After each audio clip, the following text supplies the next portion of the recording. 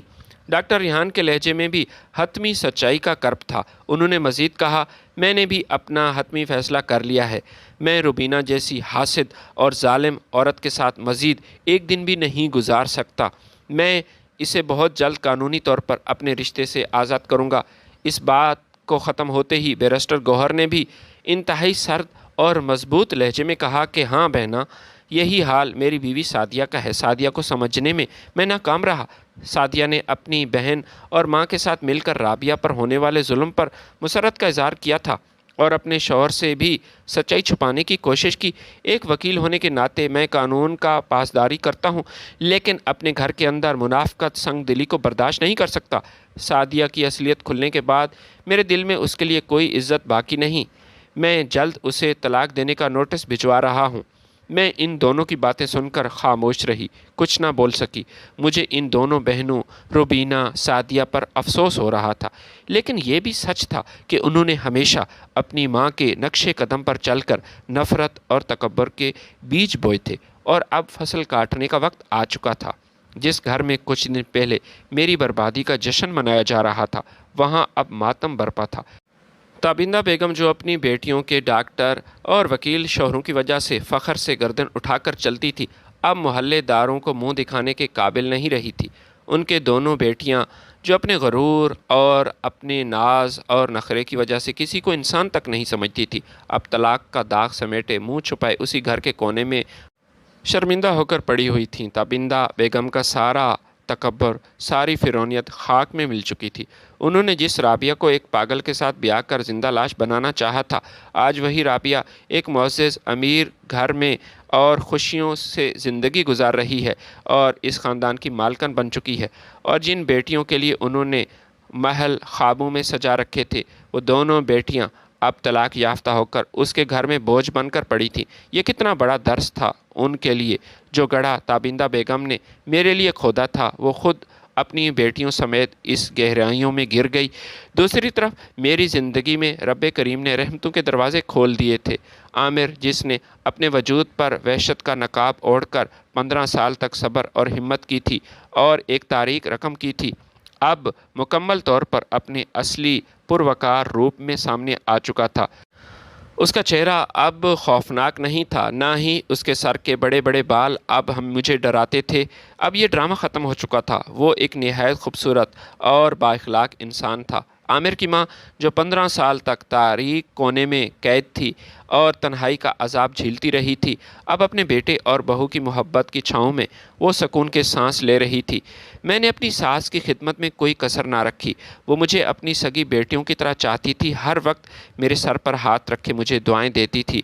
مجھے وہ ماں مل گئی تھی جس کی محرومی نے مجھ سے میرا بچپن چھین لیا تھا۔ عامر کی تمام جائیداد، زمینیں، کاروبار مکمل طور پر اس کو واپس مل چکے تھے۔ ہم ایک کشادہ، خوبصورت، پرسکون گھر میں منتقل ہو گئے، جہاں محبت تھی، احترام تھا اور رب کی نعمتیں تھیں۔ عامر اب ایک کامیاب، معزز کاروباری کے طور پر جانا مانا جاتا تھا اور علاقے کا ہر شخص اس کی عزت کرتا تھا۔ ایک دن میں اپنے گھر کے صحن میں اپنے ساس کے پاس بیٹھی چائے پی رہی تھی کہ عامر مسکراتا ہوا اندر داخل ہوا۔ اس نے مسکراتے ہوئے میری طرف دیکھا اور پھر اپنے ماں کے قدموں کے پاس بیٹھ گیا اور ماں سے یہی کہا کہ ماں، مجھے معاف کر دینا۔ 15 سال میں آپ کو تلاش کرتا رہا، لیکن میں اپنے مقصد میں کامیاب نہ ہو سکا۔ کافی دیر ہو گئی۔ میں نے صحن کی کھلی فضا اور نیلے آسمان کی طرف دیکھا۔ میری آنکھوں میں تشکر کے آنسو تیرنے لگے۔